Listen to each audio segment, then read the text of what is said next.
Grandma3 recipes got a big overhaul in a good way. The interface is quicker to work with, and now we have those all-important phaser recipes. They feel a lot more intuitive to use, and if you're a programmer who worked with grandma2, I think you're really gonna like them.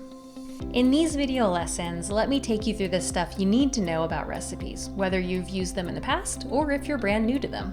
I'll walk you through all the ways we can use recipes in our cues and presets. We'll go through the different options to create and edit recipes. I'll explain the hierarchy of when recipes can and can't take control, and of course, how cooking affects that. We'll talk about how and when changes to our groups will affect any places we've used recipes. And we're definitely going to go through all the stuff that's unique to phaser recipes. If you have a console available to you, that's great, but you can also work through this course with me using just MA3 on PC. You can use your own show file to build recipes alongside me in my videos, or you can download the show file that I'm using in the lessons. This course is 100% on demand. Go at your own pace, on your own schedule. When you're through, you'll receive a personalized certificate of completion. Once you're ready to jump into programming with recipes, join me in this course and I'll make sure you are well prepared.